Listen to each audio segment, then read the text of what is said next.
And hello, welcome to another edition of Shrewsbury SRT, Shrewsbury for Responsible Taxation. We are taping today on April 11th, 2018. I am your host, Chris Kirk, and my guest is Mr. John Lukach. And we have a full plate today, and we're going to discuss the school department's budget and that they presented to the Finance Committee on March 17th. And then a couple of articles that will appear later on the warrant of the special town meeting.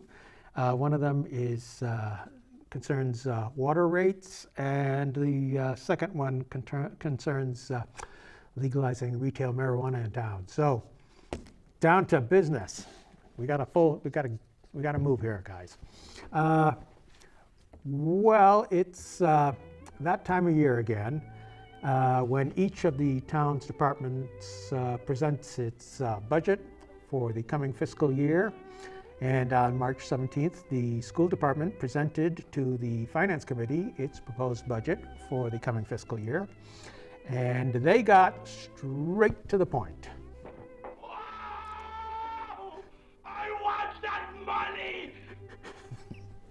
As I said, no shilly-shallying, no fooling around. They got straight to the point. What was the point? Well, the school department budget grows at 4% a year. How much it was going to cost, and basically described an organization that can be expected to go up by about 4% a year. And since the town's budget grows at less than that, I think we have a little graphic here showing you how the town budget has been declining over the years. Yeah, and there's a gap between the annual 4% growth in salaries of teachers and administrators and the revenues that are available to pay them. So, what's the solution to this problem? Well, according to the school committee, taxpayers need to better understand the school department's budget. So I think we have a little clip of them saying that. Going forward, funding may not continue to increase at that same rate, and we may need to involve the public with budget decision-making more than they have been involved in the past. Why do Shrewsbury taxpayers need to know more about the school budget? We have a little clip explaining maybe why that's necessary. And enable us to have more effective public engagement. I think that the assumption that the public only responds to a crisis gets us nowhere we want to be. And we all experienced what led up to the override that occurred in 2014. There's that word, override, yeah. So they're thinking about another override already. And we told you prior to 2014, when the override was voted on, that the money from the override would last only 3 years, but it didn't. It lasted only 2 years. So what is their plan? I think that what we need to do is we need to evaluate our tax structure and revise it in a manner that is fair and meets our needs as a community and avoids another crisis. So is there a town that has set an example for us to follow? There was an article in the Globe a few weeks ago about Brookline, and Shrewsbury is compared to 10 other districts, DART districts they're called. They're districts that are matched by basically size and socioeconomic baseline, and it shifts from year to year. So depending on what our situation is, we may have different comparison districts. Brookline is one of our 10 districts, and they have been faced with a $3.7 million gap in their budget. Their budget is considerably larger than ours. And so I don't know the exact percentage, but $3.7 million for them may be the same as $2.7 million for us. Their response to that was to put in place a 3-year rolling override that's on the ballot for this spring, at the same time that they're putting in a debt exclusion for a new high school. And so that is how they're responding. But in addition to that, they have formed a group to look at ways to mitigate the burden of property tax for people who are lower socioeconomic status within the Brookline community. So they're facing similar things, and it's just interesting also, this is their third override in 5 years. And they're approaching things a little differently than we do. So, 3-year rolling overrides as well as a debt exclusion. Well, you don't think, they don't think on a small scale over there at the school department. By the way, will Shrewsbury soon be having a debt exclusion for, say, a new $86.6 million elementary school? That's what they're talking about. So, to make sure that these overrides pass, the idea is to find a way to relieve the burden on low earners, presumably so that they would be less inclined to say no. I think we have a little clip of them. We need a more comprehensive picture. There are also people in town who feel that basically the property tax is unfair because it doesn't acknowledge their income. And so that it is the only lever we have to tax people. By the same token, there are other sources of wealth, and the town measures the wealth of this community based on income and based on property. The only way we can tax people right now is by looking at their property. So there are other communities who are looking at ways of evaluating the wealth of local citizens and adjusting their taxes accordingly. So, turn the property tax into something resembling an income tax. If you live in a McMansion, you now have a target painted on you. By the way, remember that the recent federal income tax reforms reduced the amount of local taxes that you can deduct from your federal taxes. So you won't be able to write off these local tax increases. But only 42% of overrides succeed. I can give you other details and everything, but that's basically it. They're all overrides. And it's 40% of the ones that were proposed, 42% to give you an exact. Since an override is likely to fail, there must be a plan B. What is plan B? Well, here is a hint. Really crystallized the argument for an override was class size. That's what rallied people together. That's what people could see day to day and what got them going. And you can see here where the percent of classes that was over guideline was way up there, over 70% in 2014 before the override. You can see that it came down. It didn't come down to zero, but it did substantially come down afterwards. And the other piece you can see there is it is creeping up, and that we don't have this year's in there, but we can be pretty sure that that line this year is going to be a touch higher than it was last year. So if they could just increase class sizes again, the suckers, I mean taxpayers, would vote yes on another override.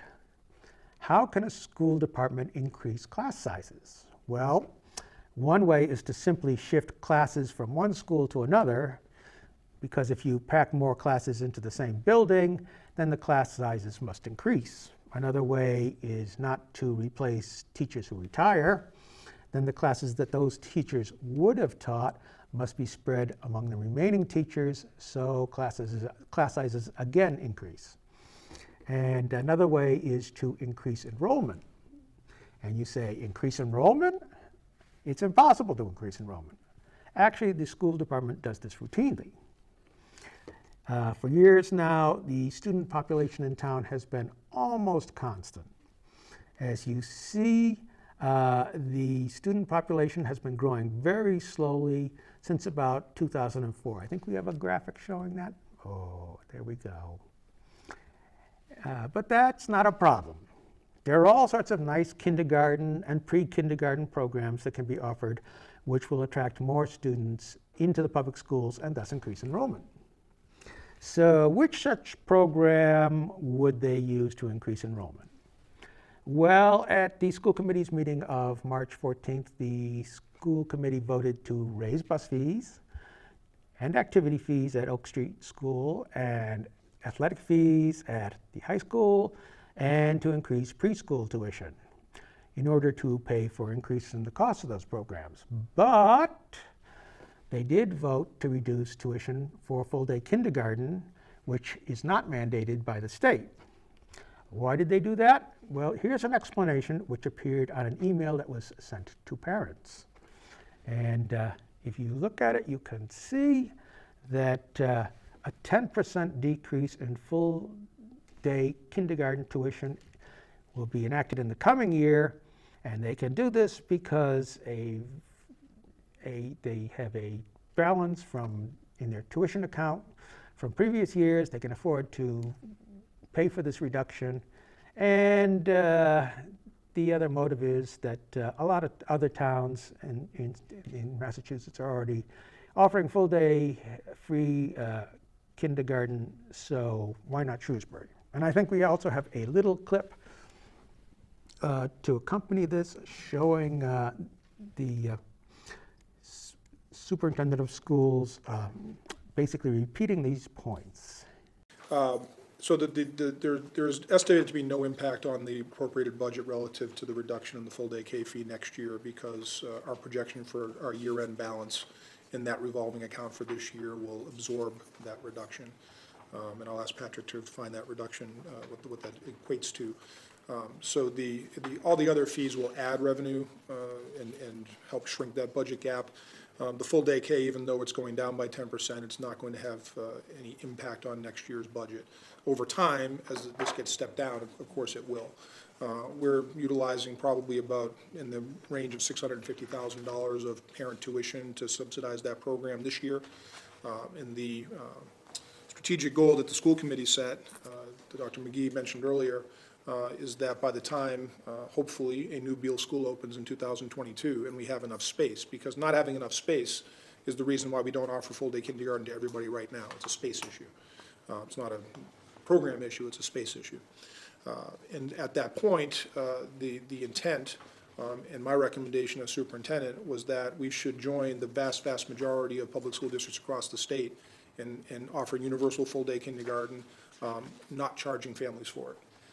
And in order to achieve that without having a huge drop in one budget year, our goal is to step that down, our reliance on the parent tuition for full-day K over the next 5 years. And so at that point, we're able to absorb that without any significant impact on the program. So the aim is to provide free full-day kindergarten by 2022. If those programs are offered free, do you think enrollment in full-day kindergarten is likely to decrease or to increase? Of course, if this program is offered free, then there won't be any revenue to pay for attending all of those additional kids.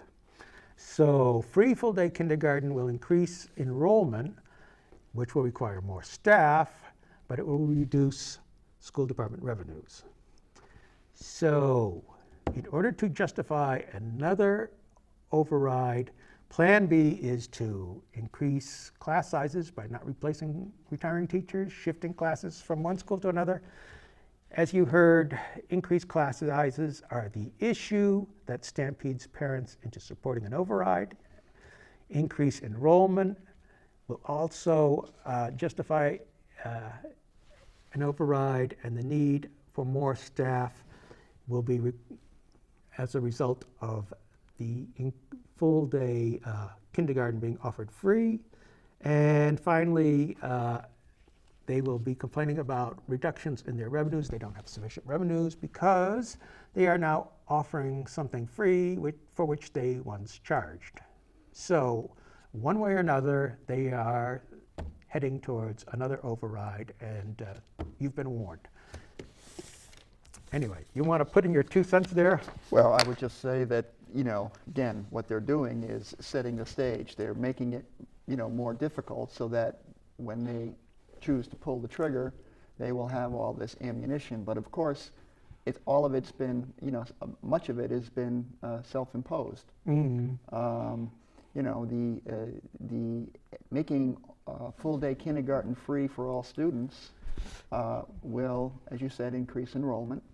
It also reduce revenues. So the net cost to the town is going to be around probably over $1.5 million and maybe $2 million. So what they're doing is it's almost by stealth. This year they're going to reduce it by $400,000. and with the intent that next year they'll get the program running, and then of course they have to keep reducing it, okay? That'll be sort of like built into the cake, if you will, in terms of their budget. Well, yeah, okay, and but why? Why should it? At the same time, what they're doing is saying, we have to make cuts this year, program cuts this year in certain areas we would like to, more staff we'd like to have for other purposes, but we can't do that. Well, yes, you can. You don't reduce the tuition in kindergarten by $400 per student, and you would have an additional, I don't know how much money, but a lot of money to restore some of those programs that they say they may have to cut. Yes. But that's not part of the plan. No. The plan is to precipitate a crisis and then come up with a solution. And the solution is an override. So, looking forward to the debt exclusion for a new elementary school to replace Beale, and for an override that should follow not too soon thereafter. Well, and I was just going to say, it's even worse than that. If you were listening to the one of the earlier public hearings of the Finance Committee, you would have heard some of the Finance Committee members say they were concerned that given the growth in enrollment, that we might need another school to be built, and that might bump the new police station that they say they were going to need within the next few years. It might bump that back. So there you go. I mean, these plans to increase enrollment have the practical effect of making it more likely that we're going to need another new school sooner rather than later. Yeah. And one of the schools that the building department wants to look at is Coolidge, and so who knows? Well, all the schools need maintenance, routine maintenance every year, and then more important things every 10 years or so. And yeah, Coolidge is the next school that's going to need some major repairs. Attention. Yep. All right, and two items on the warrant for the special town meeting, which will be when? When will? Well, the special town meeting for the marijuana is April 23rd. There's a public hearing that's going to be starting tomorrow night from the Finance Committee at Town Hall. That would be April 12th. April 12th, and I think they may even continue it to the following Thursday. I'm not sure about that, but certainly tomorrow, and it's on marijuana. It's just 4 articles at the special town meeting, and they're all concerning the marijuana question. My water rate article is going to be at the annual town meeting, and that's pretty much exactly the same article I brought up on 2 separate occasions, only I have a lot more ammunition about why we need it. Okay. Now you just, a couple of items though that you might care to discuss in the interim. Well, yeah, at the, for the longest time, Shrewsbury's had a problem with unaccounted water. It's usually run over 35%. And as late as last November, the head of the water department was saying they still had that problem. They hadn't been able to figure it out. However, just at the March 10th public hearing, he made a surprise announcement saying that the unaccounted water, that the unaccounted water had declined in 2017 to just 22.3%. Well, that got my attention. I was there. Got mine attention and too. I put my hand up and I said, I'm skeptical, and where is your supporting documentation for that? And he said, well, I'll provide it to you. So eventually we got together for a meeting, and at the meeting he gave me a 1-page summary as his supporting documentation, which when I brought it home and ran the numbers turned out to be incorrect. The numbers weren't even mathematically correct on them. And then in fact, it's just based on the numbers he was showing on that 1 page, the number wasn't 22.3%, it was 26.2%. And based on that, I have, my concern is that there are other errors in the way they gather the information on this and way the systems report and compiling that information that could result in even, more errors in that number. So The reason why they explained that they thought there was a reduction was because there was less consumption overall. The consumption had gone down 2017 relative to 2016 because 2016 had been a drought summer. That can't possibly explain even half of why the number would have come down. And of course, as I've shown, the number didn't come down as much as you said. And we still have a substantial problem. So anyway, that's one, and as I would say, I simply say this is a continuing example of the poor management of the water system by the selectmen. One quick point that I would make is that, you hear like about a third of the water that's pumped out of the ground to supply water to your house and everybody else's goes missing. In most towns in Massachusetts, the amount of water that's lost in the system is closer to like 10%. Yeah, most towns have 10%. Shrewsbury probably has is in a category where, and I don't know exactly the numbers, but if you were to look at the top five towns with the highest unaccounted water, Shrewsbury would be in that in that group. Okay, you wanted to go on though. Yeah, one other another thing, question on water. Another new thing. Just last night, April 10th, the town manager presented new water rates to the selectmen at their meeting, and they weren't the result of the water rates that the consultant had provided in his report last November, and that the selectmen had agreed to at their meeting last November. They were new rates that reduced the increases on the lowest residential consumers in the range of 0 to 10,000 gallons, which, that's a good thing. At least they have admitted by changing the rates that I was right last November and December when I told them that their November proposal was even more inequitable and unfair to residential ratepayers. So, not that we're gloating. Yeah, I mean, I'm not gloating, I'm just stating the facts. But I have to point out that the latest rates are still inequitable and unfair.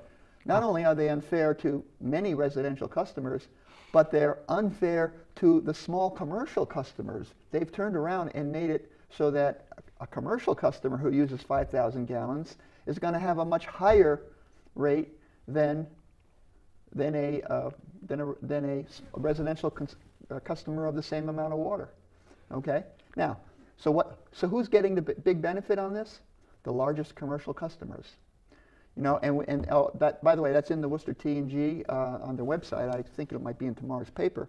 The town manager said that their expectation was that it was prudential, that they felt that commercial customers were prudential about consuming water, and that therefore they didn't waste water. So we shouldn't charge them as much as we charge commercial customers.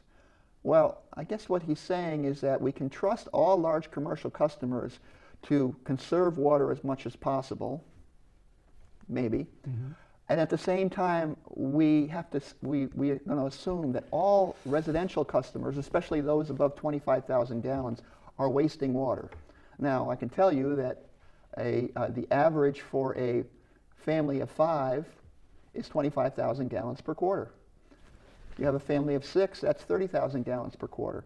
Those people would be paying over $3 more per thousand than a commercial customer who's consuming the same amount of water in that $25,000 to $50,000 range. Okay. What can you say? And so my point is, so the fact that they got it wrong again in November and still haven't really solved the problem indicates just how much town meeting needs to have oversight over these rates, and my article at annual town meeting will provide that oversight, and I hope people will get out there and talk to their town meeting members and tell them, hey, let's make these rates more fair to residential customers and to the smallest commercial customers. All right, and now one last item left on the agenda, and that is the special town meeting warrant article on the retail marijuana. I think we have a clip from the police chief at, I think it was March 10th Finance Committee hearing, where he gave his opinion on that issue. I mean, I just think that the question is just, you know, a lot of uncertainty surrounding it right now. I think that's the biggest issue. I know that when medical marijuana rolled out, you know, DPH was in charge of the regulations, and they were quite comprehensive as far as the safety and security piece went. I don't know what the Cannabis Control Commission's regulations are going to look like. I think that, you know, are we going to see an uptick in diversion to youth? Possibly. Are we going to see an increase in OUI marijuana? I would expect that. But there is so much uncertainty surrounding it right now. The regulations aren't complete, and it's such a new industry that I think that time will tell, you know, what the real impact's going to be. But from a law enforcement perspective, I guess I don't see the benefit of some tax revenue. I think we probably are going to have more negative effects as a result of it than the tax would justify. That would be my take on it. So just a few final points that I want to make on this issue, and that is this just recaps points that I made earlier, and that is if town meeting votes yes on allowing retail marijuana establishments, it will be very difficult to reverse that decision, because once somebody opens up a retail store, they're going to defend that in court, and the courts will almost certainly side with the property owner. I would also point out that it's going to be very difficult to tell your kids not to use drugs when the adults in town, namely the town meeting members, have approved retail marijuana establishments. And I also want to point out that the people at town meeting may say, well, you can be sure that we've thought this through very carefully, and we know we're going to make lots of money from this, and we know that it will be safe, and don't worry. Actually, they don't know any of those things. This is all new, and so if you want to do the wise thing, the thing to do is to vote no on legalizing retail marijuana, because if you vote no, you can always change your mind later. But if you vote yes, you cannot vote no. So vote no. And the final thing that you have to know, which is important, is that you have been sort of set up for failure in the sense that zoning articles have been attached to these votes, with the result that you need a 2/3 majority to pass these articles. Well, you need a 2/3 majority to ban. Article 1 would ban commercial marijuana. Yeah. Okay, so but you need it because it is set up. It is a zoning article. It requires a 2/3 vote of town meeting. If it doesn't get the 2/3 vote, I have to warn people who voted to ban it that they better be careful about how they vote on Article 2, because if they turn around and vote no on the zoning article, Article 2, which would regulate it, then Shrewsbury will have no regulations, okay, which means that the moratorium would still be in place, but it would only be in place until November of this year, at which time it would be wide open. So something to consider. Yes. You know, if Article 1 fails, I would think the people who voted to ban it would at least want to vote in favor of Article 2, so that at least we have some regulation. Yes. So be careful.